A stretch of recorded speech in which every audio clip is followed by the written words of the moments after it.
اتنی طاقت اللہ عطا کر دیا غوث کو کہ زبان کھلی، زبان کھلی تو مردے زندہ ہو جائے، زندہ ہو جائے، ایسا ویسا نہیں۔ 12 سال ڈوبی ہوئی کشتی، 12 برس ہو گئے، کشتی ختم، ٹکڑے ٹکڑے ہو گئی، اور لاشوں کو زمین پانی میں مگر نے کھایا، مچھلیوں نے کھایا۔ 12 سال جو مچھلیاں زندہ تھی کیا اب بھی وہ زندہ ہے؟ پھر ان سب کو لوٹانے کے لیے اللہ نے غوث کی زبان کیا چلی؟ 12 سال ڈوبی ہوئی کشتی کو عبد القادر جیلانی کے ایک اشارے سے اللہ نے ویسی ہی کشتی، وہی دولہا، وہی کپڑے، وہی باراتی، کسی کے کپڑوں میں چینجز اور تبدیلی نہیں آئی۔ ماں نے اس منظر کو دیکھا، میرا ڈوبا ہوا بیٹا واپس آیا، کسی اور کی دعا سے نہیں، آل رسول غوث السمدانی کی دعا سے آ رہا ہے۔ اور جیسے کشتی باہر آئی، کشتی کا دولہا غوث کے قدموں میں گر گیا، میرے غوث نے اسے مرید بنا کر، خطب بنا کر انڈیا کو روانہ کر دیا، اور دریائے دولہا کے نام سے انڈیا میں گجرات کی سرزمین پر ان کی مزار ہے، دریائے دولہا کے نام سے۔ کیا بات سمجھ میں آ گئی؟ لوگوں عقل کے اندھے، یہ اہل حدیث ہے نا، تبلیغیوں، جس پیغمبر نے اپنا لعاب دہن غوث السمدانی کو عطا کر دیا، علی نے عطا کر دیا ہو، ان کی زبان کا پاور کتنا ہے، اس کا اندازہ لگانا تو غوث پاک کی سیرت پڑھو پتہ چل جائے گا۔ ایک مرتبہ غوث اعظم تقریر کر رہے تھے لوگوں کو جمع کر، اچانک آسمانوں پر بادل آئے، گرجنا شروع ہوا،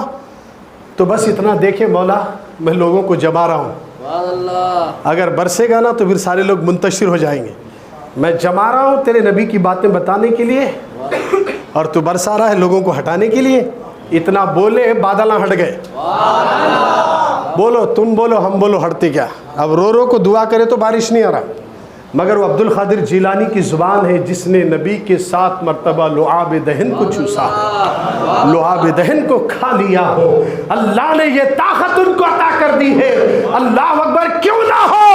جبریل جہاں اپنے گھوڑے کو قدم رکھتے ہیں، وہاں کی مٹی سامری نامی جادوگر اٹھائے اور ایک بچڑے کے منہ میں ڈالے، جب اس کے اندر زندگی آ سکتی ہے، جبریل کے قدم نہیں، جبریل جس گھوڑے پر بیٹھے وہ گھوڑے کے پیر کے نیچے کی مٹی اگر تانبے کا بنایا ہوا ایک بچڑے کے منہ میں ڈالے، وہ بولنے کے قابل اور چلنے کے قابل، جب وہ مٹی میں یہ پاور ہے تو رسول اللہ کے لعاب دہن کا عالم کیا ہوگا؟ یہ تو قرآن میں ذکر ہے جبریل علیہ السلام کا، اور یہ موسیٰ علیہ السلام کے دور کا واقعہ۔ بتانے کا مطلب یہ ہے، یہ عقل کے اندھے قرآن کو صحیح ڈھنگ سے اگر پڑھ لیتے کبھی یا غوث پر اعتراض نہیں کرتے، یا غوث کہنے پر اعتراض نہیں کرتے۔ آج ضروری ہے، قرآن میں ہے، کئی ایک ایسے واقعات ملیں گے، قرآنی واقعات بھی ہیں، مردوں کو زندہ اللہ نے کیسے کیسے کیا۔ اللہ جب کسی ولی سے مردوں کو زندہ کرواتا ہے تو یہ کیسے ہو سکتا ہے؟ ارے جب گائے کی ہڈی سے جب مردہ زندہ ہوتا ہے، قرآن سے ثابت ہے، جب چاروں پرندوں کو ابراہیم علیہ السلام ذبح کر کے خیمہ بنائے اور پہاڑ کی بلندی پہ رکھے، اور جب ابراہیم بلائے تو وہ زندہ ہو کر آتے ہیں، ابراہیم علیہ السلام بلائے تو اللہ کبھی کبھی مردوں کو جو زندہ کرتا نا کسی کے ذریعے سے کرتا ہے، اور جب خود اپنی طرف سے زندہ کرنا چاہتا ہے تو عزیر علیہ السلام کو 100 سال تک سلاتا ہے، پھر اٹھاتا ہے، پوچھتا ہے کہ کتنے دن ہو گئے، تو انہوں بولے کہ چند لمحے ہو گئے ہوں گے، نہیں 100 سال گزر گئے، یہ جو ہے نا آپ کا گدھا بھی مر گیا ہے، اب دیکھیے زندہ ہوگا۔ قرآن میں ہے یہ بھی، اللہ نے کہا اٹھ جا تو گدھا زندہ ہو گیا۔ یہاں سبب نہیں ہے، حقیقی ہے، وہاں سبب ہے، ابراہیم سبب بنے، وہاں گائے کی ہڈی سبب بنی، وہاں جبریل کے جس گھوڑے پر بیٹھے اس کے قدم لگے، وہ مٹی میں وہ پاور، وہ سبب بنا، اور یہاں غوث اعظم سبب ہے کہ جب ٹھوکر لگائے تو اللہ مردوں کو زندہ کر دیتا ہے۔ اللہ نے غوث اعظم کو یہ پاور دیا ہے۔ لوگوں، ہمارے دل میں اگر غوث پاک کی سچی محبت ہے